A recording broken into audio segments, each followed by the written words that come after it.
they're doing like alligator Alcatraz merchandise. And then when Trump was there, he said, you know, the only way out of this place is deportation because it's so treacherous all around in the Florida Everglades, so he wouldn't really want to leave. Welcome to The Debrief, where we talk with the Washington Examiner's top journalists about the headlines they're covering and where the story's going next. I'm Sarah Bedford, and I'm here with political editor Marissa Schultz. Marissa, Alligator Alcatraz is opening for business. President Donald Trump went down to bless this operation in Florida. Tell us what it is and why it has become so ubiquitous this week. Yeah, so Alligator Alcatraz is a brand new ICE detention facility in the Florida Everglades. And it's been dubbed Alligator Alcatraz because outside this facility that they built up really quickly, there are live alligators. In fact, the Washington Examiner sent quite a few reporters there recently. Anna Giratelli, Amy DeLaura, and then Christian Daytok was with the president that day when he flew there. And they saw alligators, and real live alligators outside. And it's become something of something that the president has embraced, and Kristi Noem, the secretary, has embraced as well. So much so that it's become a bit of a meme.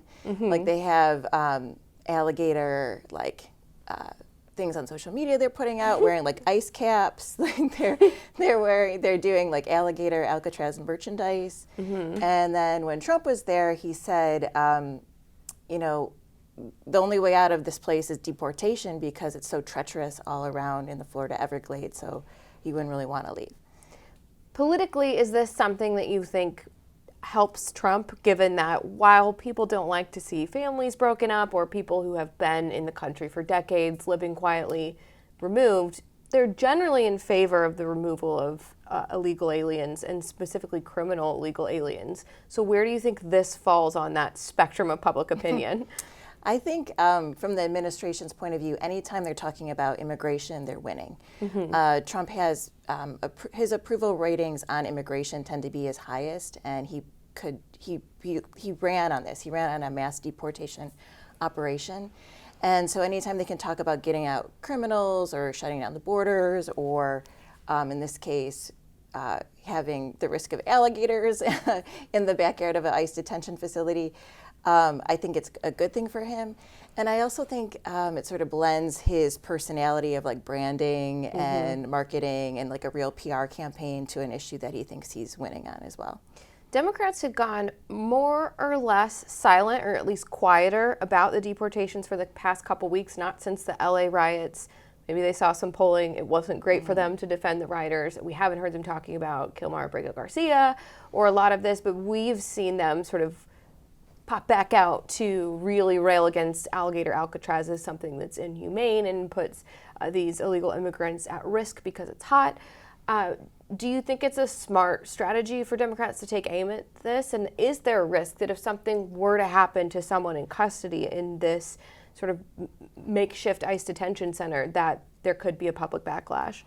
Yeah, you're right. So David Jolly, who is running for governor in Florida, he's a Florida Republican.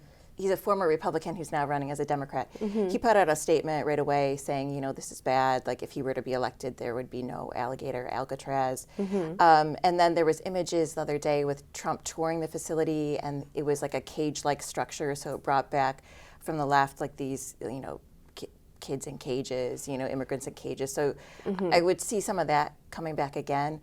But in general, Republicans like want to be talking about immigration, and you saw that even with Kristi Noem.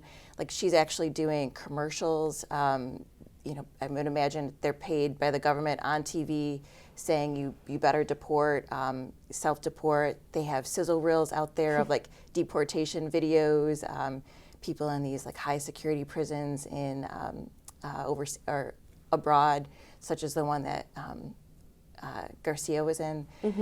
So anytime they can bring attention to it, even if it's by way of Democrats sort of knocking them for it, I think that Republicans are happy about.